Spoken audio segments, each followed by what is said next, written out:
市民一般都係頭炷香嘅常客，佢哋話11點嚟嘅人就識貨啦。通常頭炷香係11點鐘，11點鐘佢就開門嘅啦。其實有啲人話12點前嘅喎，係咪㗎？11點鐘子時開始嘅時候。係啊。咁我哋真係入得嚟啱啦。係啊。外間喺江夏寺嘅大雄寶殿門口，咁而家呢就係凌晨嘅12點05分。啱啱廣場上面嘅人呢仲係稀稀疏疏㗎，不過一踏正12點鐘，大軍呢就湧入嚟啦。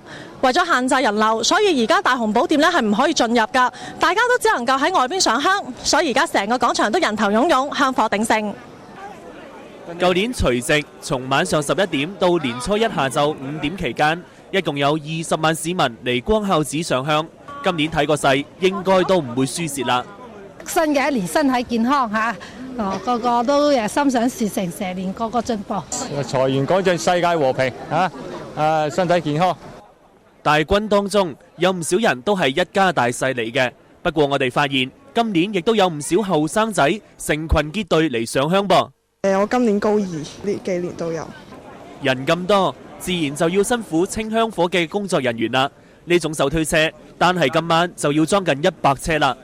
我們都是義工，幾乎全都是義工，應該是有差不多近100人吧。過年也回不去了，就到這裡啊。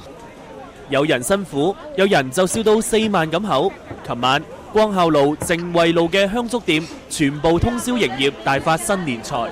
今晚係通宵嘅，今晚做到聽日下晝個5點喎。啊，梗係啦，仲係後生噶嘛，為2蚊啦，係咁樣噶啦。咁啊係啊，咁啊真係睇翻而家上香嘅真係後生仔女就越嚟越多，咁呢個冇乜好奇怪嘅，因為有陣時咧信仰呢啲嘢冇乜分年青人啊老人家嘅，係嘛？